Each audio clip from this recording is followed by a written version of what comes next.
ಆತನ ಪಾಲಿಗೆ ಕಷ್ಟ ಬದಿಗೆ ಬಂತಂತೆ. ನರಕಾಸುರೆಂಬ ದಾನಾಡು ಬ್ರಹ್ಮದೇವರಿಂದ ಬೇಕು ಬೇಕಾದ ವರ ಪಡೆದು ಸ್ವರ್ಗಲೋಕಕ್ಕೆ ದಾರಿಯನ್ನಿಟ್ಟನು.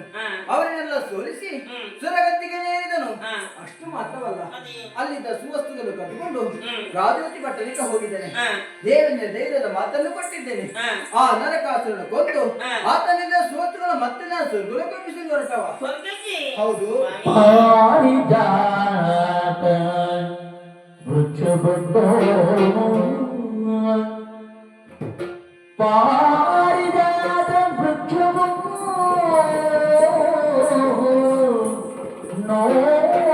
ನೋಡುತ್ತವೋ ಹರಿತಾದ ವೃಕ್ಷವು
ಯಾಕೆ? ಕಾರಣ ಉಂಟು. ಏನು? ನನಗೆ ಈ ಪ್ರಸಂಗದಲ್ಲಿ ಮತ್ತೊಂದು ಪ್ರಸಂಗ ನೆನಪಾಯ್ತು. ಅದು ಬೇಕೇ ಈಗ ಪ್ರಸಂಗ? ಬೇಕು. ಯಾಕೆ? ಅದಕ್ಕೆ ಇದಕ್ಕೂ ಸಂಬಂಧ ಉಂಟು. ಹೇಗೆ?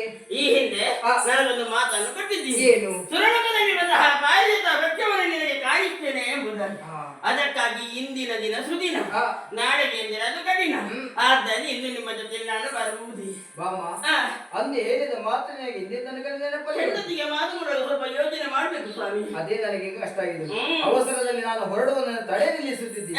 ಹೋಗುವುದಕ್ಕೆ ನೀನು ಬಿಡುವುದಿಲ್ಲ. ಮಾತು ಕೊಟ್ಟಾಗಿದೆ, ಕರೆದುಕೊಂಡು ಹೋಗ್ಬೇಕು. ತಡ ಮಾಡಿ ಯಾಕೆ? ನಿನ್ನ ಮನದ ಆಸೆ ಕರೆದುಕೊಂಡು ಹೋಗುತ್ತೇನೆ.